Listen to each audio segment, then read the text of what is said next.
are the co-hosts of Outnumbered, Kayleigh McEnany, the co-host of Fox and Friends Weekend, Charlie Hurt, both friends of the show. Kayleigh, we'll start with you and get your reaction to all of it. We all knew, we all loved Charlie. Everybody loved Charlie. We all knew him. We all loved him deeply. I knew him for 13 years, Sean. I received a text message from him yesterday when I was on the 5, and my takeaway from that exchange, it was brief, was just his absolute love for his family. I met Charlie when he was 18 years old. I was 6 years older at the time, and I remember he would go on Stuart Varney's show, and then I would go on, and we were the two millennial voices that would be on that program. And one day he said, "Hey, let's meet up. I want to tell you about something I'm starting." And I met with him at a restaurant called Fresh & Co. right by Fox. And he told me about Turning Point. And we couldn't imagine what that would become from that point on, this young man with an idea that became a movement. But Sean, my takeaway with Charlie is, you know, we talk about left and right, and Charlie would point right. But more than that, Charlie pointed up. He had this authentic, real love for Jesus Christ, and his conservative philosophy was an outgrowth of that. But he would go to these campuses. I would speak at his women's event, and he would speak to lonely people who were lost on social media, felt empty, felt depressed on college campuses, and he would give them hope in Jesus Christ. And the last thing I would say, Sean, is I know that I know that I know that I know this. Charlie Kirk did not die today. Yes, he left his body. But I guarantee you, when he took his last breath, the first words that he heard were Jesus Christ saying, "Well done, my good and faithful servant." I'm thinking of Erica. She's a beautiful, beautiful mom, a beautiful woman, beautiful writer. I'm thinking of his kids. But I know where Charlie Kirk is today, and he is very, very much alive. Nobody could say it any better. Well said, Kayleigh, and I agree with everything you said. Charlie, you knew him well. We knew him well. I know he is in paradise this day. I know we will see him again. I believe all that with all my heart, mind, and soul. I just hate the fact that evil took him today. I hate the fact that his children will not know the Father, as Melania eloquently put it. I hate the fact that this seems to be planned and orchestrated in a political assassination for a guy that just wanted open debate, and he did so with a smile.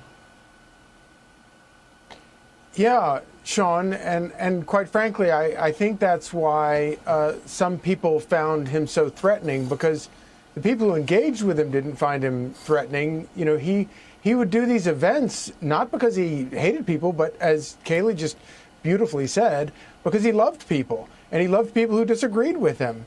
And he didn't go to these things to try to score stupid, cheap political points or whatever.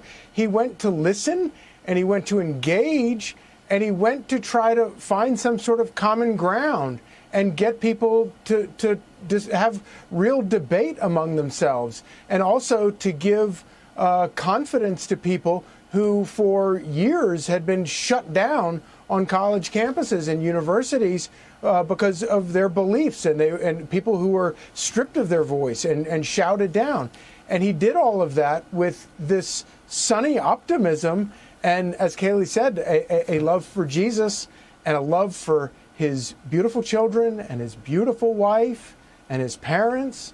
And I think that, you know, the idea that somebody like him is a threat to very horrible, horrible forces in our country tells you that there's something really wrong. And, I don't know how we reach those people and try to fix this, but something needs to be done, because this is not the way a free republic runs. Yeah. You know, Kayleigh, back to you. One of the things, he had a curiosity about him. The questions he would ask me most often, you've been at this a long time. How are you able to sustain, and build a career that has lasted when many others have not? And I said, okay, I'm going to give you the answer. And he'd say he wanted more information, always was digging for more. His curiosity was spectacular, his thirst for knowledge, spectacular. I remember the first time I really got to listen to Charlie Kirk in an hour-long format. It was at a Florida political summit. And I mean, I was spellbound, Sean, at not just his communication. He was a great communicator, but his knowledge. He talked with passion, with depth, with fluidity, with no notes, walking across a stage about history and why he believed what he believed, why he was a Christian, why he was a conservative. I mean, I wanted to take notes the whole time. And you're exactly right. The questions he would ask, he wanted to know all about you, your family, why you were doing this. I just watched a clip where he was talking to a young man, and he turned the question on the young man and started asking him questions, and it was really a beautiful exchange. Charlie has left a mark. And I just want to say this. I want to quote his wife, because I mentioned to him yesterday, I just started following Erica on Instagram very, very closely over the last few months. She has a beautiful Instagram page.